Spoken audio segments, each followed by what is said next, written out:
Bienvenidos a Fundamentos, un programa que estudia las raíces del cristianismo. Soy Rosy Miranda y es un placer saludarles. ¿Es Jesucristo el Hijo de Dios o es Dios? Si es Dios, ¿por qué la Biblia dice que es el unigénito de Dios?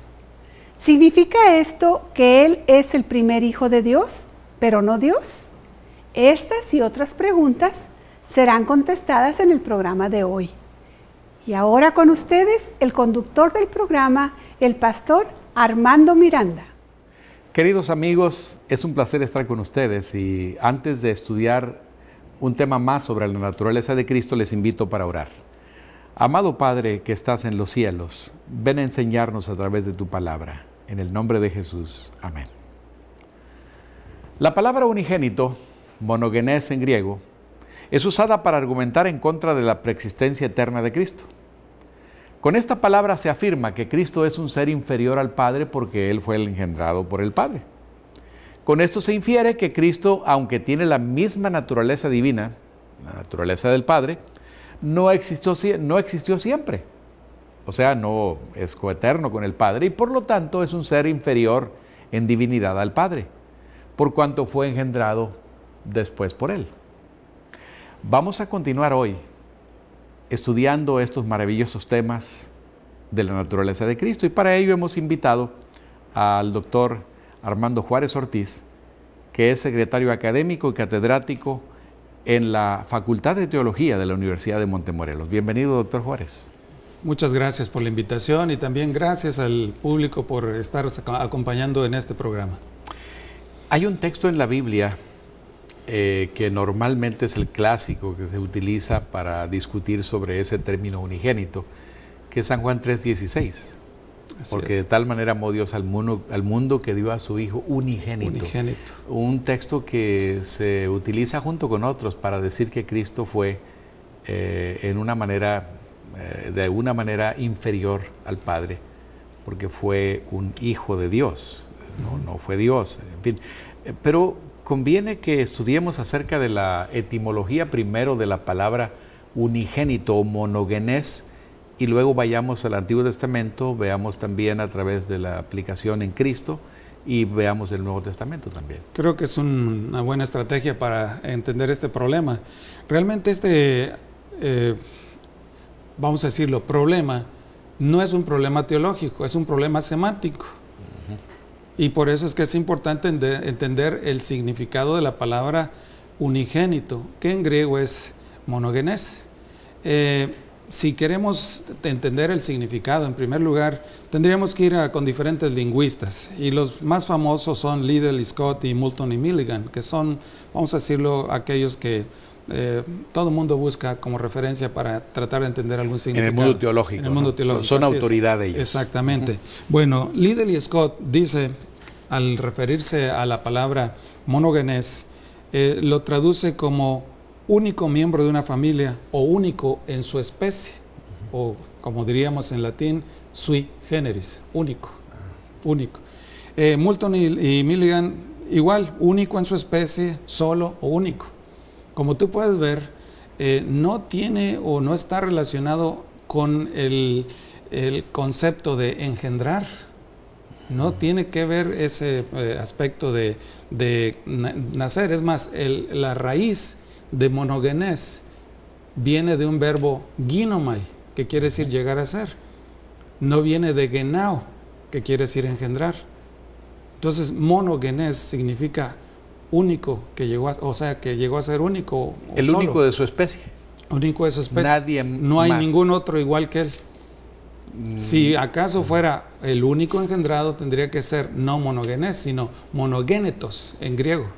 O sea, el énfasis no es en el hecho de ser un hijo común que fue engendrado, que nació, sino alguien que es único en su especie, nadie más hay como él. Sí, bueno, incluso la palabra, tanto en hebreo como en el griego, tiene que ver o tiene otros usos donde no está relacionado con el concepto de engendrarse, tiene que ver con el sentido de estar solo, es ser único. Vayamos al Antiguo Testamento. Veamos algunos textos, algunos pasajes que nos pueden ayudar a entender mejor esto. Bueno, tenemos, por ejemplo, para poderlo usar y tener una, vamos a decirle, una correlación de la palabra griega, pues tendríamos que buscar, en lugar del hebreo, buscar la Septuaginta, que es la traducción del hebreo al griego. En la Septuaginta, precisamente, se utiliza la palabra monogenes para traducir la palabra yahid, que está íntimamente ligada con ejad, uno. Pero yahid quiere decir uno o único, en un sentido de que solamente hay uno, no hay más, no hay otro, ¿verdad? Entonces, por ejemplo, está usada en el Antiguo Testamento, por ejemplo, allí en Génesis 22:2, donde Dios, cuando le pide a Abraham que sacrifique a su hijo, a su yahid, le dice, sacrifícame a tu hijo, a tu único hijo. Pero no es exactamente el único hijo que tiene, en porque este Abraham caso, en ese caso ya tenía a Ismael, ¿verdad? Pero ¿en qué sentido se refiere a tu único hijo? Bueno, precisamente para que veas que no tiene que ver con el único engendrado, sino que tiene que ver con alguien que es único en su especie. O sea, no hay otro como en este caso Isaac. No hay otro. Hay solo un Isaac. Porque por eso se le llama. Me refiero a alguien puede llamarse Isaac también, pero es un Isaac diferente. Sí. Tú eres Armando y yo soy Armando, pero somos dos diferentes. Exactamente, pero en el caso de él se le llama el hijo de la promesa, por ese sentido es único. Es el único que Dios le prometió a Abraham que iba a tener. El otro salió, pero por otro. No era el hijo de la promesa. No era el hijo de la promesa, por eso a Isaac se le llama el Yahid. Ahora, tenemos otro caso ahí en Jueces 11:34, si tú recuerdas el caso de Jefté, que fue a la guerra y prometió que daría a la primera persona que saliera a encontrarle, le ofrecería en sacrificio, una cosa un tanto aberrante, pero esa fue la idea de él. Y resulta que la primera persona que sale a encontrarlo es su hija, y era su yahid. Y tenía que cumplir la promesa. Y en ese caso era la hija única, no tenía ninguna otra más, ¿verdad? Sin embargo, hay otros pasajes donde también la palabra yahid se utiliza en otro sentido. Por ejemplo, en el Salmo 22:20, donde dice, cuida mi vida, mi yahid. En otras palabras, el salmista está diciendo, Señor, yo no tengo otra vida, la única que tengo es mi yahid, o sea, es mi yahid, la única que tengo, ¿no? Y también en el Salmo 25:16 dice, he aquí yo estoy yahid y afligido. ¿Qué quiere decir aquí? Bueno, estoy solo, no hay nadie más, soy el único aquí. En ese sentido, yahid es utilizado, único. Puede referirse al único hijo, como puede ser único, que no hay nadie más que él. ¿Qué otra cosa tenemos en relación del Antiguo Testamento? Creo que más o menos hemos cubierto o visto lo que el Antiguo Testamento quiere decir. Tiene que ver el uso diferente. En los diferentes usos. No tiene que ver únicamente por el ser el primer engendrado o el único engendrado. Tiene que ver con alguien que es único, y puede ser un hijo, como puede ser yo mismo, puede ser mi vida, puede ser cualquier cosa que es única, que no hay nadie más. Vamos al Nuevo Testamento. Bueno, en el Nuevo Testamento exactamente viene a significar lo mismo. Curiosamente se utiliza 9 veces en el Nuevo Testamento. No es muy común esta palabra, monogenes. 5 veces se aplica a Jesús y 4 veces se aplica a otras personas. Curiosamente, todas tienen que ver con el caso de que son hijos únicos, que no hay ningún otro hijo más. Por ejemplo, está el caso allí en Lucas 7:12, cuando llega Jesús con sus apóstoles, va entrando a la ciudad de Naín y viene saliendo vamos a decirlo, un grupo fúnebre cargando el hijo de una viuda, y ese era su único monogenes. Dice, y cuando llegó cerca de la puerta de la ciudad de aquí, que llevaban a enterrar a un difunto, hijo único de su madre, la cual era viuda, y había con ella mucha gente en la ciudad. O sea, allí utiliza precisamente hijo único en el sentido de que es su único engendrado, ¿no? Igual el caso de la hija de Jairo. La hija de Jairo dice que tenía una hija monogenes. No había ninguna otra, como de 12 años que estaba muriendo. Y luego otro caso en Lucas 9:38, cuando dice que un hombre en la multitud le dice: maestro, te ruego que veas a mi hijo, pues es mi yahid, mi monogenes, mi único, ¿no? Y entonces Pablo, haciendo alusión ahí en Hebreos 11:17, dice que Abraham, cuando fue probado, ofreció a Isaac, el que había recibido las promesas, ofrecía a su unigénito, pero está haciéndolo en conexión con el hijo de la promesa. O sea, en cada uno de estos textos está hablando de el que no el que no podía ser suplantado por otro, es único. Era único. No había otra. No había nadie más. Y en el caso de Jesús, pues vamos a ocupar tiempo para analizar de qué manera se aplican los textos en el caso de Él, porque es importante que discutamos ese concepto por el malentendido, la mala interpretación que se tiene, que inclusive algunos cristianos sinceros pues tratan de encontrar un significado pues que los lleva a un concepto, a una conclusión equivocada, ¿no? Así es. Totalmente equivocada. Así que vamos a tomar tiempo para estudiar esos textos. Pero amigos, no se vayan, vamos a hacer una pausa. Este es un estudio muy importante en el cual estamos ahora inmersos y es en realidad algo que no te debes perder. Bienvenidos de nuevo, amigos. Estamos en un tema muy interesante y muy importante para nosotros como cristianos. Pastor Juárez, siendo que existen algunas corrientes en el cristianismo, gente sincera, pero que malinterpreta estos pasajes, tenemos que ir al Nuevo Testamento y por supuesto a la vida de Jesús, cómo se aplica en ese término de unigénito.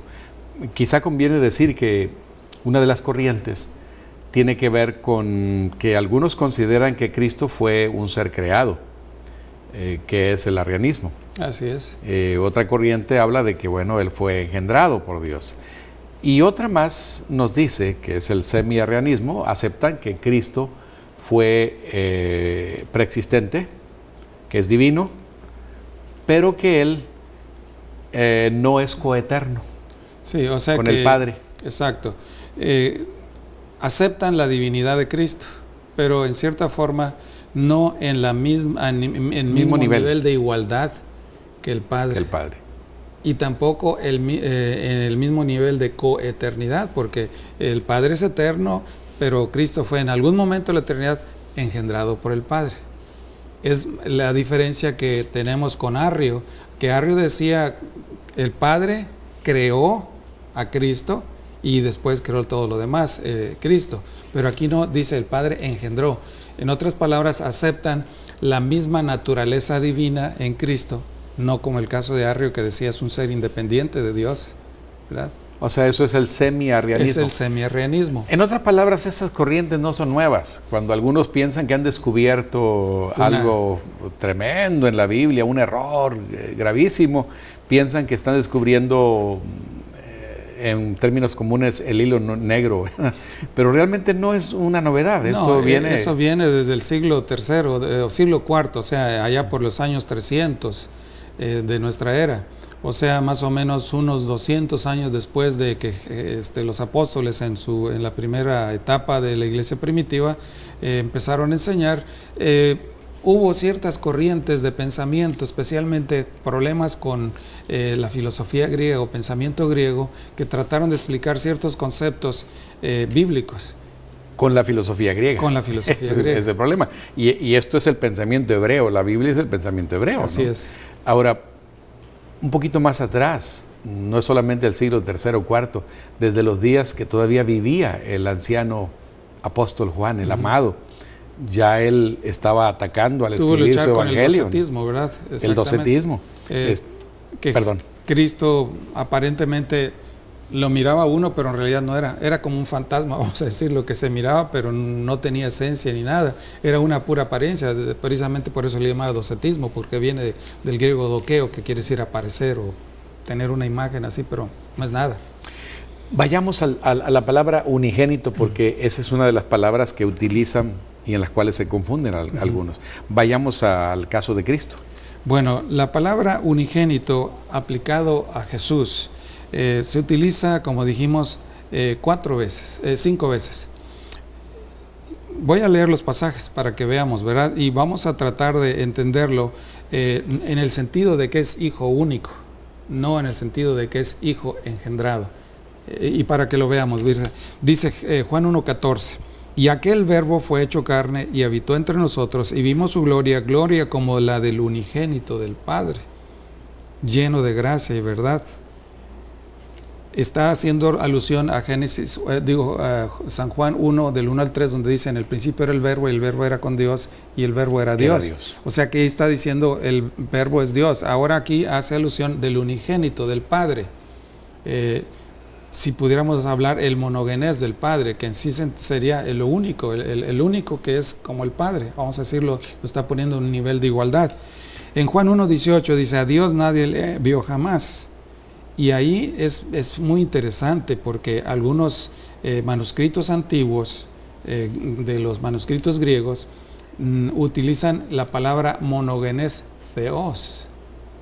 El unigénito en griego, Dios. El unigénito Dios, o sea, el unigénito que es Dios. El unigénito que es Dios. Y hay unas traducciones. Bueno, la palabra unigénito realmente vamos a tener que manejarla con más cuidado. El problema es que la palabra unigénito en el transcurso de los siglos cambió de significado, y ese es el problema que ahora estamos enfrentando, porque antes era único, no había más, o sea que el único Dios sería en ese Por eso sentido. mencionaste que es un problema semántico. Así es, definitivamente. Ahora, tercer texto, como dijimos, es el texto más conocido por todos, es Juan 3:16, porque de tal manera amó Dios al mundo que ha dado a su Hijo, las nuevas versiones traducen como único, su Hijo único, porque se han dado cuenta de que el problema es semántico, entonces hay que enderezar para darle el sentido como debe ser. En español. En español, ¿verdad? Para que todo aquel que en él cree no se pierda, mas tenga vida eterna. Juan 3:18, es interesante que es Juan el que maneja esto porque está viviendo un problema. Le estaba enfrentando el desafío ya en ese tiempo. Exactamente, entonces tiene que enfatizar el hecho de que Cristo es único, igual que el Padre. Dice Juan 3:18, el que en él cree no es condenado, pero el que no cree ya ha sido condenado porque no ha creído en el nombre del unigénito o en el Hijo de Dios, ¿verdad? En el monogenés de Dios. Entonces ahí tenemos el problema pues de un unigénito, nos va la idea de engendrado, pero en realidad es único de Dios. El único en su especie. En su especie, exactamente. Y luego en primera de Juan 4:9, que es el otro pasaje de los que hablan o usan esta palabra, dice, en esto en se referencia mostró, a Jesús. Exactamente. En esto se mostró el amor de Dios para con nosotros, en que Dios envió a su Hijo único o a su monogenés al mundo para que vivamos en él. ¿Verdad? O sea que como podemos ver, aquí el énfasis es que es único, no hay ningún otro más. ¿Y cuándo empieza la confusión? Aunque hemos dicho que ya en los días de Juan pues había problema, pero históricamente hablando, ¿hay algún momento cuando se desarrolla esa controversia, hay ese malentendido? Sí, en los días de Juan el problema es de que no creían que Cristo era Dios. Y Juan enfatiza de que Cristo es igual que Dios y tiene la naturaleza divina. Ese es el énfasis de San Juan. Ahora, el problema realmente surgió precisamente cuando Arrio, diácono en Alejandría, surgió con esta idea, ¿verdad? El cristianismo en aquel tiempo mayormente estaba centrado o concentrado en el en el oriente. Alejandría estaba también Antioquía. Eran los dos centros muy poderosos y curiosamente dos tendencias teológicas distintas. Arrio, cristianos. Eran cristianos, o sea, la iglesia cristiana estaba centrada en estos dos lugares, y Roma, que era un centro también importante, pero no tan importante como Antioquía y como Alejandría, porque el cristianismo estaba en esta parte. Empezó muy en esa región. Exactamente, porque ahí empezó. Ahora, Arrio surgió con esta idea de que Cristo, por ser el primogénito, en el sentido de que primer ser creado, entonces no era Dios y no merecía la adoración que debe recibirse como el Padre, ¿no? Lo que mucha gente piensa hoy también. Exactamente. Entonces, por este lado, en Antioquía surgieron también para defender la posición vamos a decirlo, cristiana, en contra de este pensamiento herético, porque era considerado herejía, este pensamiento de Arrio, vienen los que se conocen como los padres capadocios, Gregorio de Nicea, Gregorio Nacianceno y Basilio el Grande. Ellos trataron de explicar esa relación de la naturaleza de Cristo usando dos palabras, porque resulta que tenemos que hablar un poquito de palabras griegas. Arrio usaba la expresión que Cristo había sido creado y utiliza la palabra poiéthenta, de poieo, hago, ¿verdad? Mientras que los padres capadocios dijeron, no, Cristo no es un ser creado, no es un ser independiente, Cristo es un ser cosustancial, decían ellos, o sea que tiene la misma esencia, la misma naturaleza de Dios. Y enfatizaban de que Cristo y el Padre, los dos tenían la misma naturaleza divina, el mismo poder y todo. Y entonces, para contrarrestar el concepto poiéthenta, creado, utilizaron la palabra genéthenta, que quiere decir engendrado, pero no en el sentido de que fue engendrado, sino más bien en el sentido de que una persona al ser engendrada participa de la misma naturaleza, el Hijo participa de la naturaleza del Padre, en ese sentido lo utilizaron, la misma esencia o naturaleza. Y estaba esa discusión, esos problemas cristológicos, y entonces Jerónimo, que en ese tiempo estaba trabajando precisamente allí en Belén, haciendo la traducción de la Biblia hebrea al latín, porque el latín ya se estaba convirtiendo en un idioma muy, muy fuerte. Todos manejaban el griego en el oriente, mientras que Roma se manejaba el latín y era necesaria una versión en latín. Entonces Jerónimo empezó a traducir la Vulgata, que se conoce ahora como la Vulgata latina. Y entonces, conociendo esos problemas, cuando llegó a estos pasajes, entonces decidió, apoyando a los padres capadocios y a la iglesia cristiana en general, decir, bueno, vamos a poner unigenitus en el sentido de engendrado, pero con la idea de los capadocios que era engendrado teniendo la misma naturaleza y la misma esencia del Padre y la misma nivel. Ese fue el pensamiento de Jerónimo. Resulta de que la Reina Valera, la versión hispana, y la King James Version en inglés fueron traducidas básicamente de la Vulgata latina. Entonces cuando encontraron la palabra unigenitus en latín, en español la traducen como unigénito. Y en inglés only begotten, o sea, el único engendrado.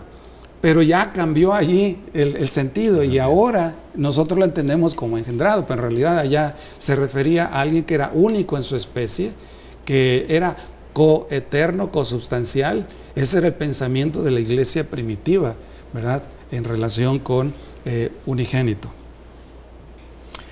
Es muy interesante el desarrollo, el proceso de cómo fue entendiéndose precisamente por el cambio de cultura, el cambio de ambiente, el cambio de lengua, el cambio de idioma, y cómo se fue afectando hasta nuestros días, porque hoy tenemos la polémica que ha afectado a mucha gente y que ojalá que entendiéramos exactamente cuál es el pensamiento bíblico real. Desgraciadamente vamos a decirlo, una falsa interpretación, una mala interpretación de ese pasaje debido a la ignorancia, en el sentido de que no se supo de ese cambio de significado en la palabra. Así es, y qué importante es que se pueda entender exactamente lo que la palabra de Dios dice y no las interpretaciones. Por supuesto que se está expuesto, puesto que la Biblia es una traducción básicamente del idioma original en que fue escrita, que fue el hebreo, el Antiguo Testamento, el griego, el Nuevo Testamento, con algunas porciones en arameo. Y luego hay esas traducciones especiales como la Vulgata latina que también afectó en cierto sentido. Bueno, así que es todo un proceso. Es que el idioma es un idioma que va desarrollando. Por ejemplo, yo recuerdo la versión del 1914, la Reina Valera hablaba de la caridad. Y en ese sentido la caridad era amor, y después en la 60 cambió por amor. ¿Por qué? Porque ya la palabra caridad tenía otro significado y tuvo que ponerle el concepto amor. Lo mismo sucedió ahora. Unigénito ahora tiene que ser traducido y las nuevas versiones lo traducen como único. Así es. Amigos, ¿cuán importante es estudiar la palabra de Dios? Y qué maravilloso es que podemos tener la comprensión y la interpretación que viene del mismo libro santo. Déjenme decirles que al concluir este estudio hemos llegado a algunas conclusiones. Por ejemplo, unigénito es pues el término usado para Jesús en el sentido en que Él es el Hijo único en su especie. Porque, número uno, Él es el único que revela a Dios, como lo expresó el apóstol San Juan cuando declaró: a Dios nadie lo ha visto jamás. El Hijo unigénito, pues, es Dios, y que vive en unión íntima con el Padre, nos lo ha dado a conocer. Segundo, encontramos que Jesús es el Redentor del hombre. Y el texto clásico, aunque hay muchos, pero inclusive que tiene que ver con esta palabra, es San Juan 3:16, porque de tal manera amó Dios al mundo que ha dado su Hijo unigénito para que todo aquel que en Él cree no se pierda, mas tenga vida eterna. Por tanto, unigénito o monogenes, que es el término griego, es usado en las Escrituras para referirse a Cristo como alguien de la misma naturaleza e igual al Padre. Queridos amigos, al llegar a la conclusión de este programa, no hemos terminado con el estudio de la naturaleza de Cristo, pero quiero invitarte para que nos sigas acompañando en los próximos programas. Que Dios te bendiga y que podamos continuar estudiando estos temas maravillosos. Espero que por la gracia de Dios usted haya sido bendecido e inspirado con el estudio de hoy. Si usted tiene algún comentario o pregunta en relación al tema de hoy, no dude en comunicarse con nosotros. La dirección es preguntas@fundamentosdelafe.tv. Que Dios le bendiga y le guarde.